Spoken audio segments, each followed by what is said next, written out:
In this video, I'm going to show you how to crochet this beautiful basket. It is made with an 8-inch base and 9mm braided macrame cord.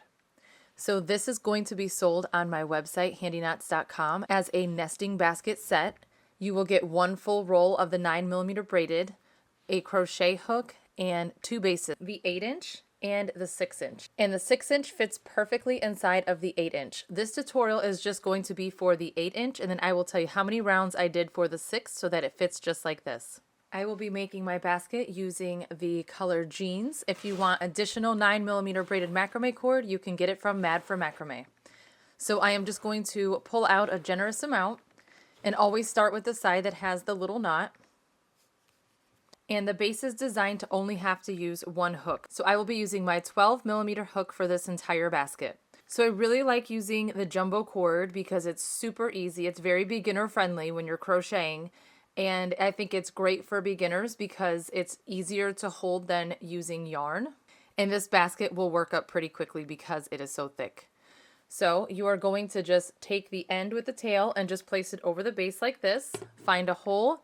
This first one will be the hardest one to get through, so just place your hook in there. You will have your cord like this over your base. Make sure that the tail is on your right side, and then just pull up a loop. Now I am going to take the working cord, which is the cord on the left that is attached to the roll, place it over my hook for a yarn over, and I will pull it through the loop. Now I'm going to repeat this all the way around my base. These are single crochets, so I'm going to go right into the next hole, pull up a loop, bring my tension up so that it's even, yarn over and pull through both. And then I will go through the next hole, pull up a loop, two on your hook, yarn over and pull through both. So I'm going to repeat this all the way around. And then when I get to the end, I will show you how we will do the invisible join using the tail.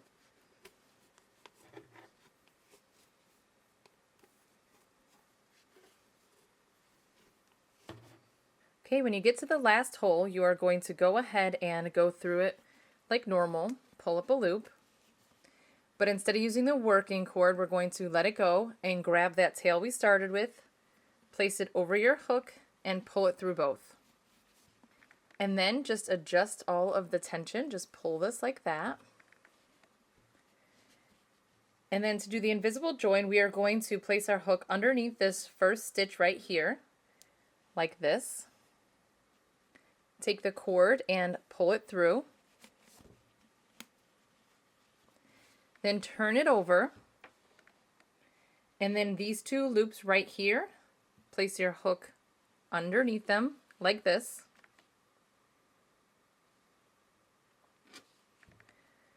Grab that tail and pull it through both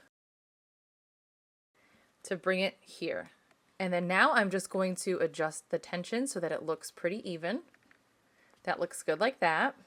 And then I have this little trick. After you do this, don't do it before. I like to go like this, pull this part back just a bit, and then cut the inside out. And that's just going to help reduce the bulkiness when we weave in this tail. And you don't want to do it ahead of time because you need it to stay the same thickness throughout this part of the basket.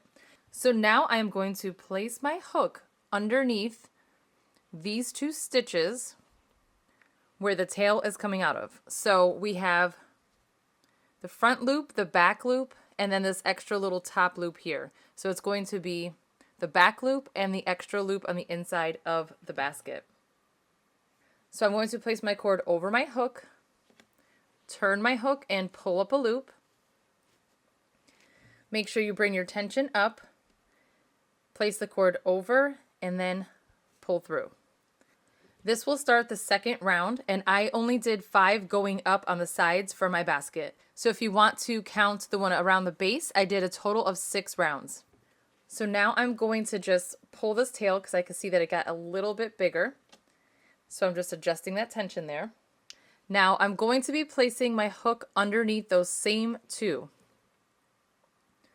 I'm going to do this all the way around, and these are single crochets. I am just going to make sure I'm placing the tail over my hook, and then I'm going to place the cord over my hook, and then pull up a loop, and then again bring your tension up so that it's even.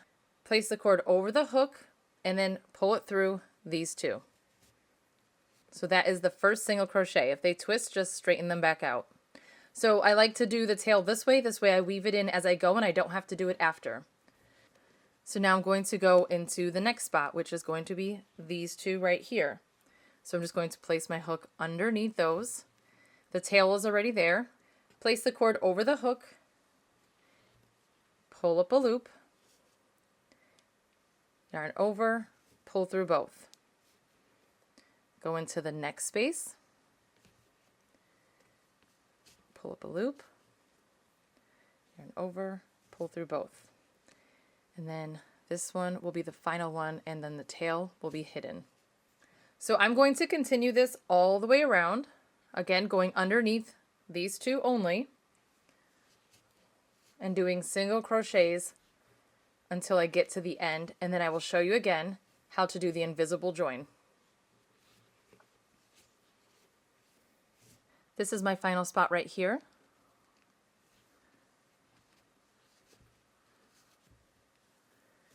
And then now I am going to just pull up a loop a little bit.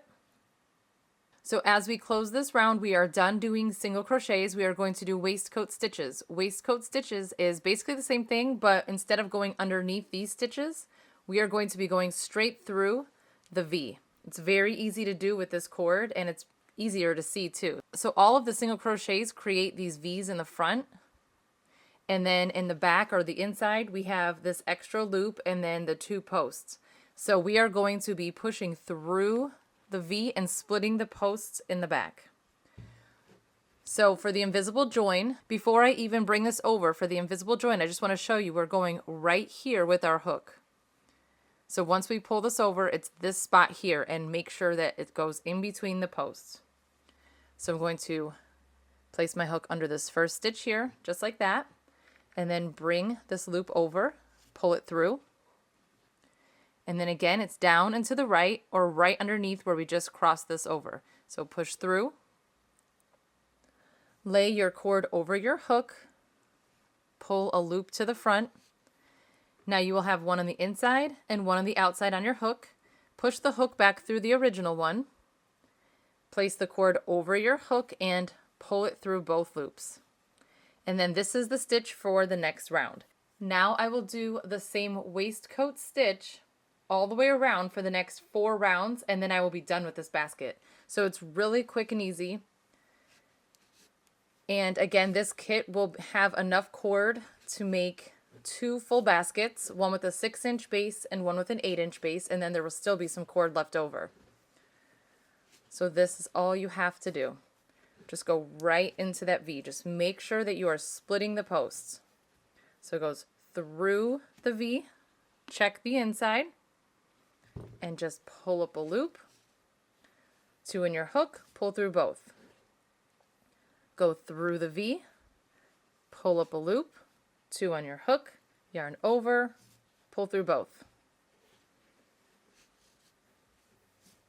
So I'm going to continue doing that all the way around, and then when I get here I'm going to do the invisible join the same way. So I'm going to continue this until I come to the top, and I will show you how to finish. Just finishing up my last round. And I really like using jumbo braided cord for beginners because when I first learned to crochet, I learned with thinner material, and it took me so long to get the hang of just like holding on to the yarn and the hook. But I find this to be really easy because really all you have to do is just kind of lay it over your finger like this. That's what I do, and I find that it works really well. And you can really see your stitches compared to when you're using smaller yarn. So you should be able to make one of these baskets once you get the hang of things within like 30 to 45 minutes. Okay, I'm almost done. And we will count the rounds just by kind of looking at the V's on the side. So I have one more right here. It's the last one. So again, if you include the base, it's 6 rounds. So base is 1, and then we have 2, 3, 4, 5, 6. Or again, you could just count the V's, 1, 2, 3, 4, 5. And then with the 6-inch base, it's the exact same process, but all I did was 1, 2, 3, 4 rounds on the sides. So 5 including the base. So again, 1, 2, 3, 4, 5. So if you do that, this will fit perfectly inside of that. But again, you can make it taller if you want to.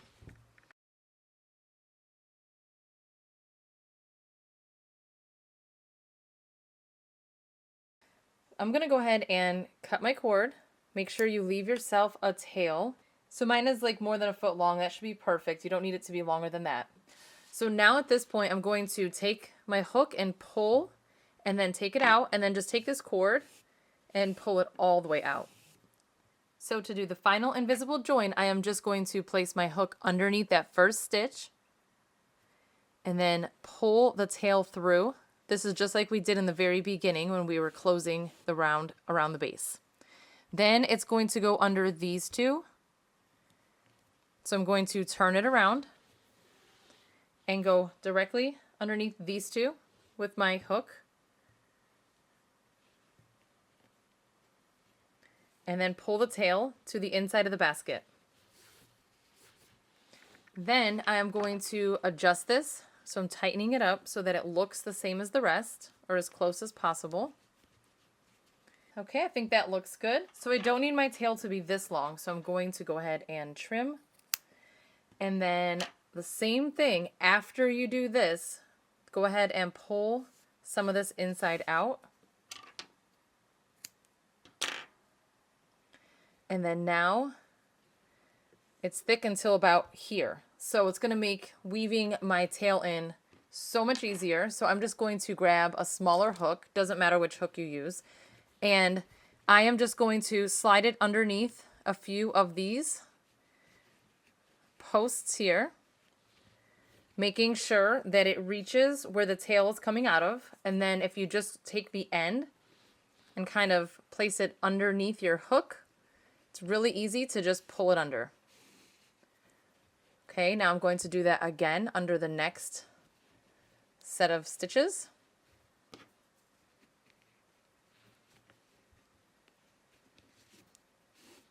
And then one more time.